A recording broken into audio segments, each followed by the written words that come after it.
elevation doesn't look like what you think it does. That's the hardest truth. Right? Getting closer to God don't look like what you think it does. What do you hear when I say that, Joe? A lot. Let's be clear. Elevation, a hard truth is elevation doesn't look like what you thought it was, what you think it is. Well, based off of the what I grew up in, which was the prosperity gospel, is you told me if I claim it, I name it. If I bag it, I grab it. If I put $20, lock the door. It's too soon. My bad. But if I put $20, if I put $100, I'm gonna get a wife. I'm gonna get. Are you gonna get you a husband? Are you gonna get that new car? You gonna get your bill paid?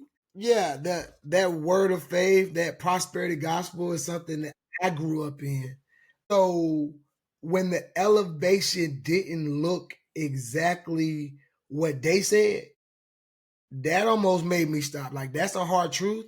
I wish I would have known before, right? Because it's all throughout the Bible. It's interwoven. But Paul, to go out of his way more than anybody, just be like, hey man, to be like Christ is to suffer.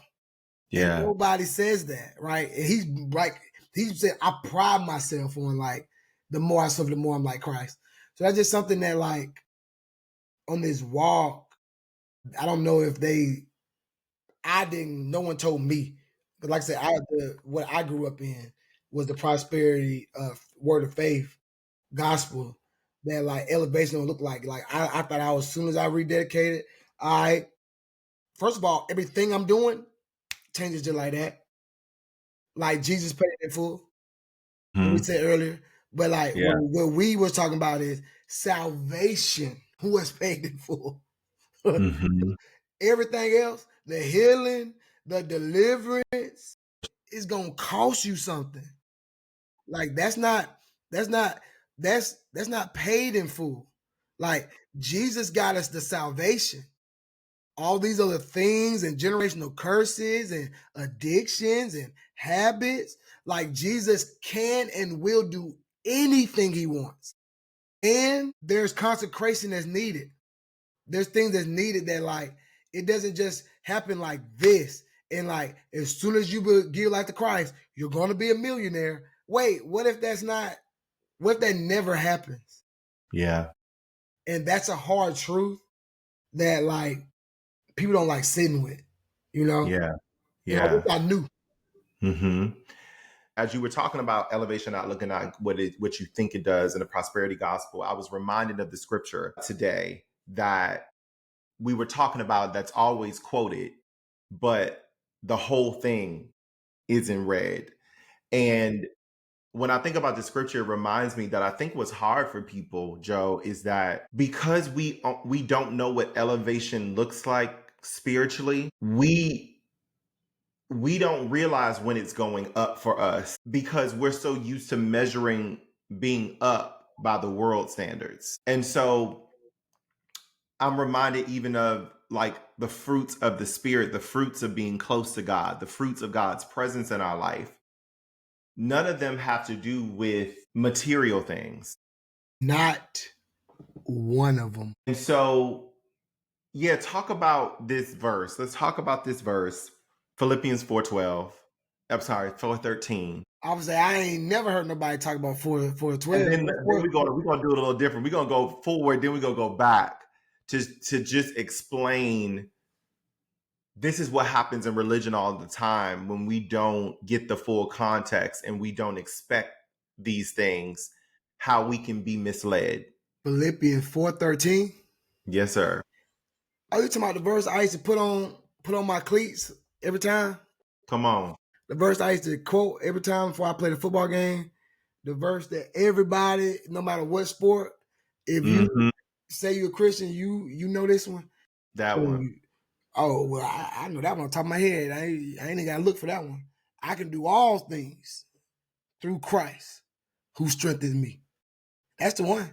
That's the one. I love that one. That ain't, What's wrong with that one? We love that one. Ain't nothing I can't do. I can start a business. I can be a millionaire.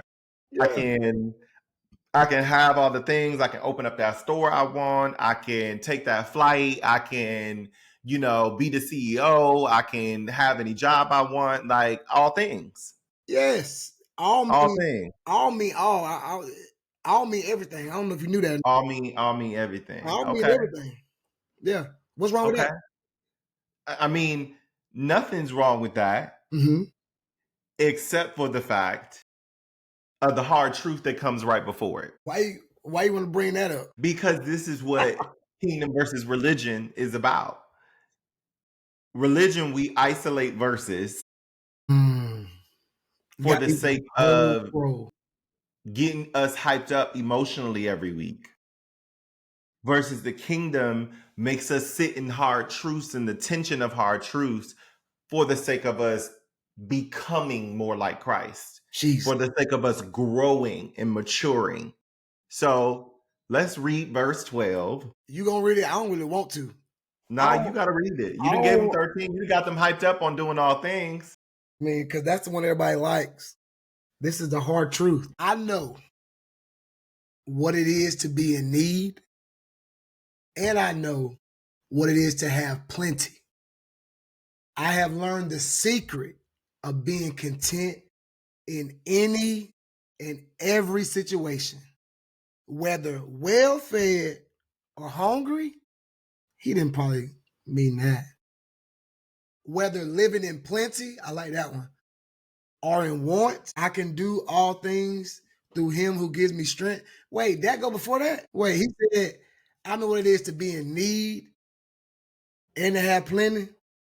I learned the secret of being content in any and every situation, whether well fed or hungry, Mm, whether living in plenty or in want. mm. That's the one before that. That's the one. That's the one. That's a hard truth. That's a hard truth.